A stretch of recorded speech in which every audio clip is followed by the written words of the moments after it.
ऐसे बहुत जन्मों के जब भाग्य पूरे उदय होते हैं, भाग्योदयेन बहुजन्म समर्जितेन सत्यसंगमं च लभते पुरुषो यदा वै अज्ञान हेतु कृत मोह मदान्धकारनाशम्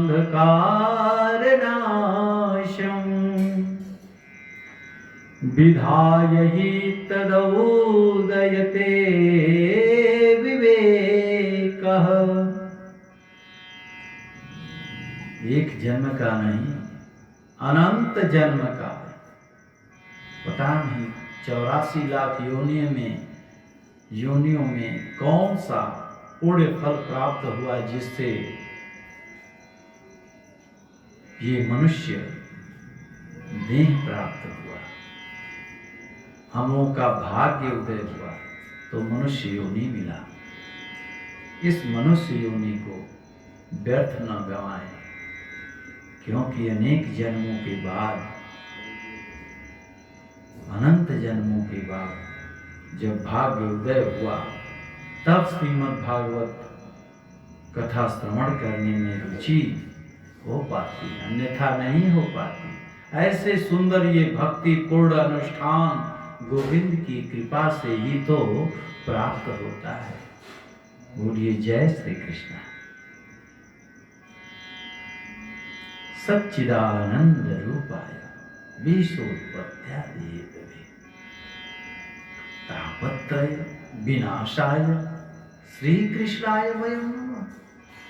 ऐसे परमात्मा को हम कोटि कोटि वंदन करते हैं, प्रणाम करते हैं, साष्टांग दंडवत करते हैं कि हे परमात्मा, अपने जुगल पाद पंकज कमलों में हमें अनंत काल तक बसाए रखें। जीवन में 3 बार, जैसा कि हमने आप लोगों को पहले बताया कि सच्चिदानंद किसे कहते हैं, सत कौन है, चित कौन है और आनंद कौन है। आनंद होता क्या है, चित होता क्या है, सत होता क्या है। सत माने अविनाशी होता है, सत माने अविनाशी होता है, जिसका नाश ही न हो, जो आदि में है, मध्य में है, अंत में वही परमात्मा सत्य रह जाता है। सत्य यानी सत्य, सत्यनारायण। चित्त, चित्त कहते हैं हृदय को। इस हृदय में परमात्मा की प्रेरणा से जो प्रकाश उत्पन्न होता है, वो प्रकाश ही तो चित्त है।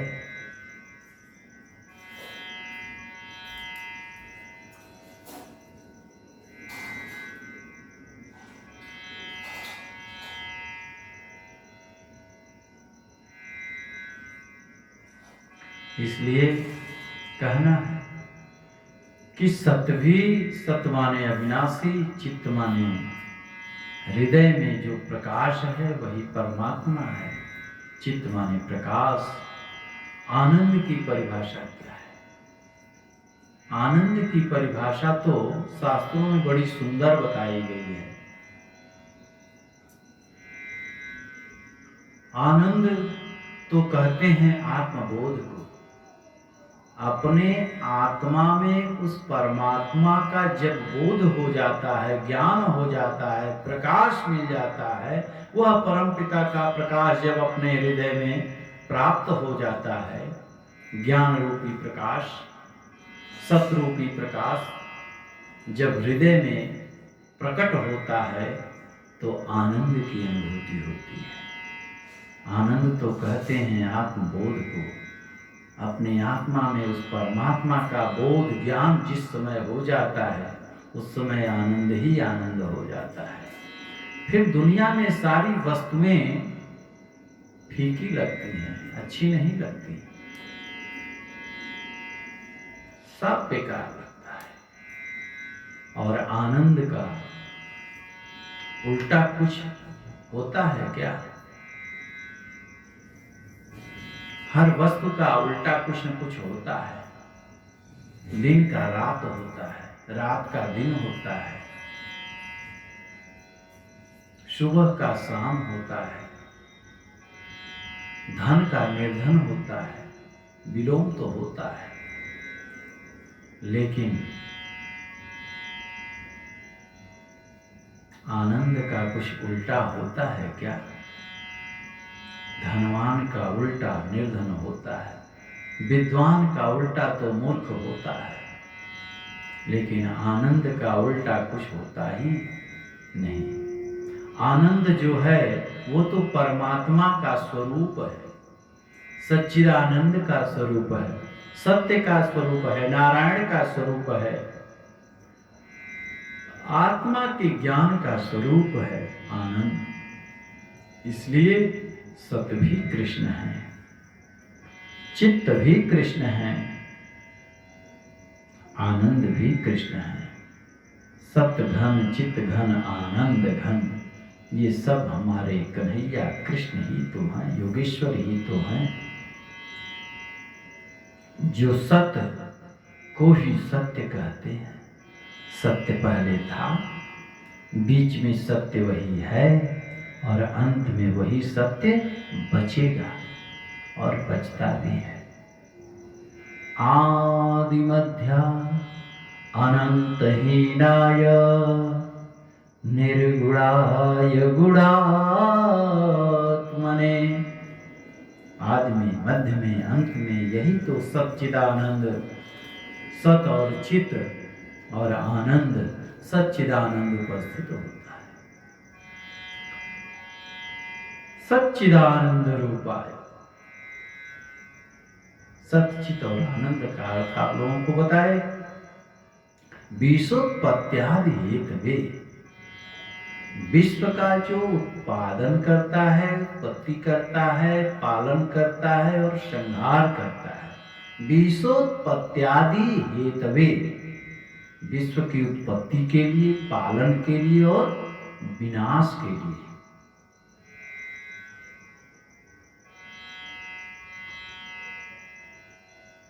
विश्व का पालन करते हैं, विश्व को बनाते हैं, विश्व को लय कर देते हैं।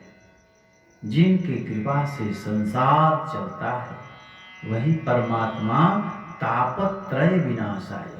तीनों प्रकार के ताप भी होते हैं, तीन प्रकार के ताप होते हैं। तीनों प्रकार के ताप को जो नष्ट कर देता है, नष्ट करने में सामर्थ्य रखता है, वो हमारे कन्हैया सच्चिदानंद ही है, कृष्ण ही है। दैहिक, दैविक, भौतिक तापा। दैहिक, दैविक, भौतिक तापा। दैहिक, देह से संबंधित ताप। दैविक, देवताओं के द्वारा ताप। और भौतिक, भौतिक सुखों का ताप। ये तीन प्रकार के ताप भी होते हैं। तीन प्रकार के ताप भी होते हैं।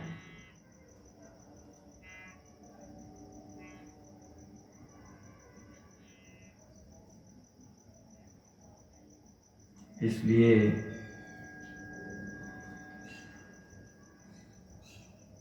कहना है, कोई तन दुखी, कोई मन दुखी, कोई धन बिन रहत उदास। थोड़े थोड़े सब दुखी, सुखी राम के दास। कोई तन से दुखी होता है, कोई मन से दुखी होता है, कोई धन से दुखी होता है। थोड़े थोड़े तो सभी दुखी होते हैं। कबीरा सब जग निर्धना, धनवंता नहीं कोई। धनवंता सोई जानिए, जाके राम नाम धन होए। श्री कृष्णाय वयम नमः।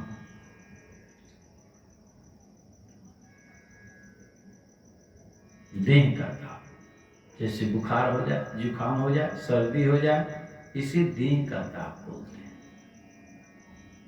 दैविक ताप, देवता जब रुष्ट होते हैं उससे जो कष्ट प्रदान होता है, हमको जो कष्ट मिलता है, तो उसे हम कहते हैं कि कोई ग्रह परेशान कर रहा है, नवग्रह की शांति कराओ। ये ग्रह, वह ग्रह, ये देवता, वो देवता, ये देवताओं का ताप होता है, पितरों का ताप होता है। भौतिक सुख, भौतिक ताप, भौतिक सुख, किसी के सुख को देख करके अपने दुखी हो जाना, ये भौतिक सुख है, भौतिक दुख है। दूसरी की वस्तु को तो मिट्टी ही समझना चाहिए। इस भाव से कहना है, श्री कृष्णाय वयम नमः। ऐसे परमात्मा, परम पिता परमात्मा के चरणों में मैं बार बार प्रणाम करता हूँ। श्रीमद् भागवत की प्रधान देव गोविंद है, उनको हम सभी प्रणाम करते हैं। जय श्री राधे, जय श्री कृष्ण। एक बार प्रेम से बोलिए, जय जय श्री राधे। और भी कल कथा हम लोग श्रवण करेंगे, अगले श्लोक का आप लोगों को अर्थ बताएंगे, जो भी अपनी मति बुद्धि होगी उसके अनुसार। तो आइए भगवान नाम संकीर्तन करते हैं। श्री राम जय जय राम।